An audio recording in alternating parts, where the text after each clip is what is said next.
So I talk about obedience to the church, and then now curse, right? Because okay, even even being smart, being beautiful, being um, you know, whatever you have inherited from your family is a curse. Believe it or not, generational curse is real. Okay, whether that be like you being beautiful.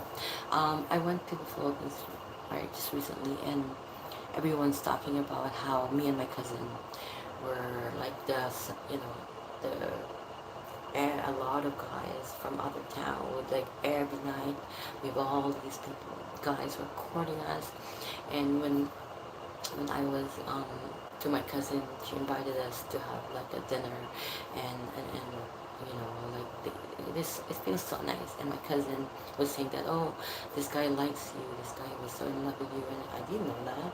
And he was crying that night. He was like trying to to having said that, it's not always good.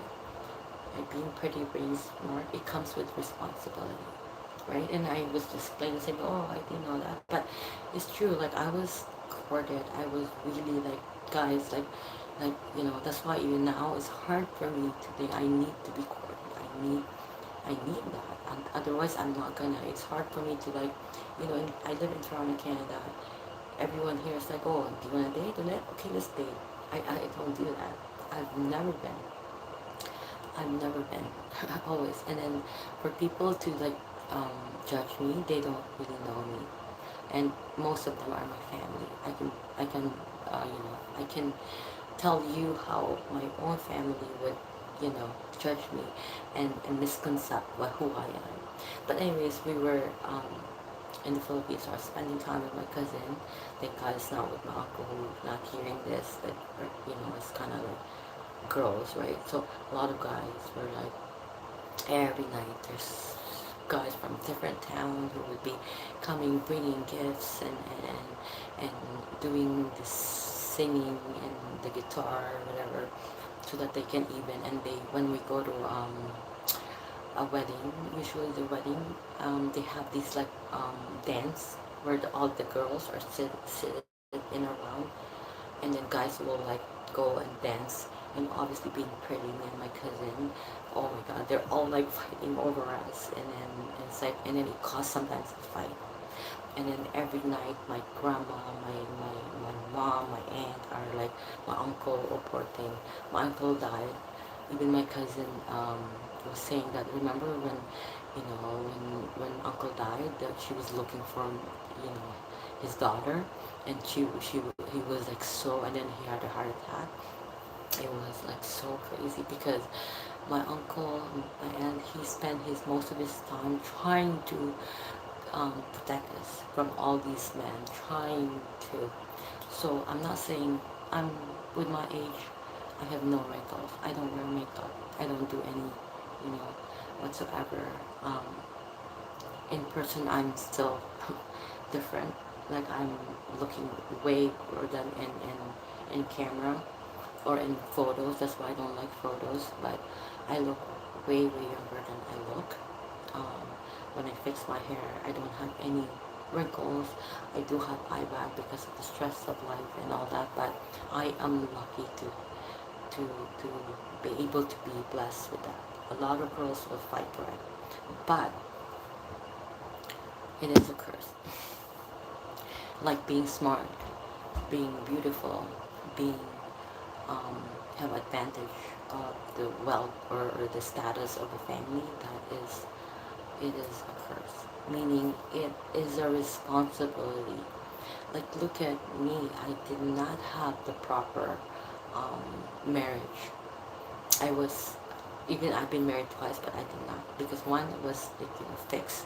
One I had to do it for the sake of my children. So now the third one, I'm gonna make sure that I am going to get the proper marriage that I deserve, and I'm going to. And then, of course, sex comes with it, right? The proper, because if you are saying that, oh, God, I don't want God to see this, or no, God, that's part of it, everything. That is why the proper sex in marriage is crucial to be able to materialize. God doesn't allow sex without marriage, right? Unfortunately, I've been in two marriages that are not really intended for me. So my third one, I really am praying to God that He will provide me with a proper guy who will understand that I'm a weaker vessel, that I will tend to be human, to be a woman, and that, oh my God, it's already almost six, that I will be, that I need to be going back to the first word that that, oh my, I'm trying to rush this, is being obedient to my husband. That is my goal once I get married. And a lot of guys are still courting me right now to this point, offering me flights here and there, and offering me for a good, you know, um, comforting life to be their wife. But I don't fall for that. I really don't. I want a man who will bring me closer to God. I want a man that I will love and I will nurture, and he will also know that I'm a weaker vessel, that he's going to take care of me first, above all. And I still have my period, so I can still have a baby at my age.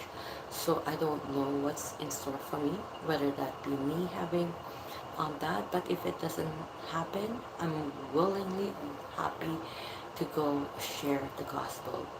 I'm not trying to preach, but I'm just here to indicate that everything is a curse. Everything comes with responsibility. And you being obedient is one of the major responsibility that you can give to God. Because why? Because that is who He is. Whether you like this or not, He will be God. Whether you exist or not, He will always be God. He's not tied with time, space, and matter. And He will be God. You'll be gone. Your generation to generation will be coming into this world, will be gone. He will still be God. Thank you, Jesus Christ, for everything. And I'm gonna do a video next about Jesus Christ being God. Love you guys all.